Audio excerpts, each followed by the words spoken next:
RBI has changed the guidelines to clear the checks और ये एक न्यूज़ है जो कि काफ़ी बड़ा बदलाव माना जा सकता है।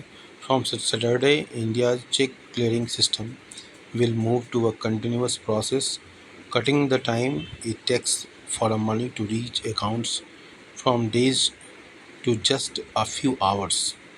RBI is replacing the current batch-based model with near real-time settlements.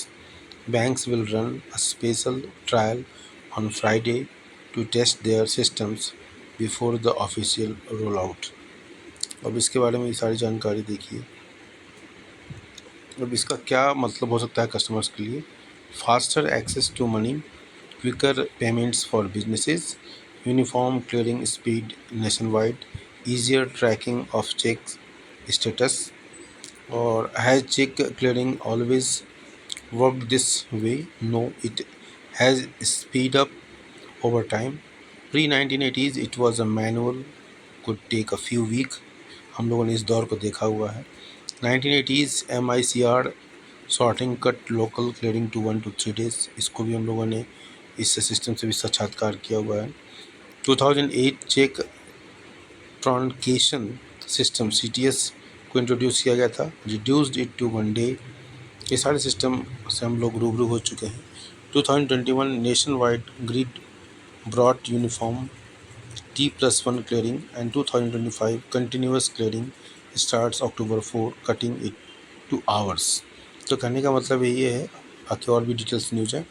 कहने का मतलब ये है कि जो डिजिटल इंडिया का जो कॉन्सेप्ट है उसकी गति न केवल एकेडमिक्स में, न केवल इंफ्रास्ट्रक्चर में, बल्कि बैंकिंग सिस्टम को सबसे अधिक अगर फ़ायदा किसी सिस्टम को हुआ है डिजिटलाइजेशन से, कोर ब्रांच वगैरह के सिस्टम से, और इससे गति बहुत बढ़ी है। कस्टमर्स अब बैंक के साथ जो कस्टमर, बैंक में जो कस्टमर्स की लंबी लाइनें लगी होती थी, अब हम लोग को याद नहीं कि हम लोग पिछली बार कौन से महीने में हम लोग गए थे बैंक। 6 महीने हो जाते हैं हम लोग बैंक नहीं जाते हैं, क्योंकि मोबाइल ऐप में बैंक्स के सारे ऐप्स बन चुके हैं। वो उन ऐप्स के माध्यम से हम लोग सारा ट्रांजेक्शन्स करते हैं, तो बैंक जाने की ज़रूरत ही नहीं पड़ती है। कभी मान लीजिए लोन लेना है तो आजकल तो लोन भी सब सारा कुछ सिस्टम यही से होने लगा है। तो इस वजह से बैंक की वर्किंग स्टाइल में बहुत बदलाव आ रहा है, और ये इस सिस्टम के द्वारा जो चेक का क्लियरेंस है, क्योंकि समय की जो शॉर्टेज होती जा रही है, अगर विश्व के साथ विश्व परिदृश्य में आपको अस्तित्व में रहना है, बढ़ाना है अपने वजूद को, और ग्लोबल सिनेरियो जो चेंज हो रहा है अभी, मिस्टर ट्रम्प का जो टैरिफ का जो एक ट्रेड वॉर जिसको कह सकते हैं चल रहा है, और उससे भारत जैसे देश को अगर मजबूती के साथ खड़ा होना है तो निश्चित रूप से सिटीजन्स को अपने एटीट्यूड में बदलाव लाने की ज़रूरत है। और